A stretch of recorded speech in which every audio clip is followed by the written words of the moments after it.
जय श्री कृष्ण। पुरुषोत्तम मास महात्म्य 18वां अध्याय। इस प्रकार ब्राह्मण के विलाप को सुनकर दशों दिशाओं से गरजता हुआ मेघ बादल आया। उस मेघ से पर्वतों का कंपायमान करती हुई, तीक्ष्ण स्पर्श करती हुई बड़े वेग से वायु चलने लगी। अत्यंत जोर से वहां बिजली चमकने लगी। मेघ शब्द से चारों दिशाएं पूरित हो गई। इस प्रकार 1 मास ऐसे ही जल बरसता रहा। सारी पृथ्वी जल में भर गई, परंतु पुत्र शोक की अग्नि से तपे हुए उस ब्राह्मण को कुछ भी मालूम न हुआ। न उसने पानी पिया, न उसने भोजन किया। पुनः पुनः इस प्रकार पुकारते हुए उसने सारा मास व्यतीत हो गया।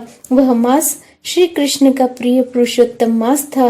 सो अनजाने में ही उस ब्राह्मण ने पुरुषोत्तम मास की सेवा हो गई, जिससे अत्यंत प्रसन्न होकर श्री कृष्ण भगवान प्रकट हो गए और उस समय मेघ बरसना बंद हो गए। और फिर उस ब्राह्मण ने श्री कृष्ण भगवान को देखकर शीघ्र पुत्र को पृथ्वी पर रखकर स्त्री सहित श्री कृष्ण भगवान को दंडवत नमस्कार किया और हाथ जोड़कर श्री कृष्ण भगवान के आगे बैठ गया।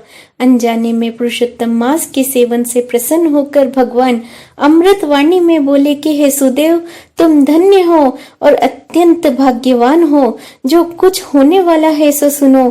मैं कहता हूँ, हे ब्राह्मण, यह तेरे इस पुत्र की 12,000 वर्षों की आयु होगी। हे द्वितोजम, तेरे को सुख देने वाला होगा, इसमें कोई संदेह नहीं। मैं प्रसन्न होकर तुझको पुत्र दिया है। नारायण कहने लगे, हे नारद, भगवान को इतना कहने पर ब्राह्मण पुत्र जीवित होकर उठ बैठा और ब्राह्मण उसकी स्त्री दोनों ही पुत्र को देखकर महा आनंदित हुए और देवता भी पुष्पों की वर्षा करने लगे। शुकदेव ने इन दोनों माता पिता तथा श्री हरि को नमस्कार किया और गरुड़ भी पुत्र सहित ब्राह्मण को देखकर अत्यंत प्रसन्न हुआ।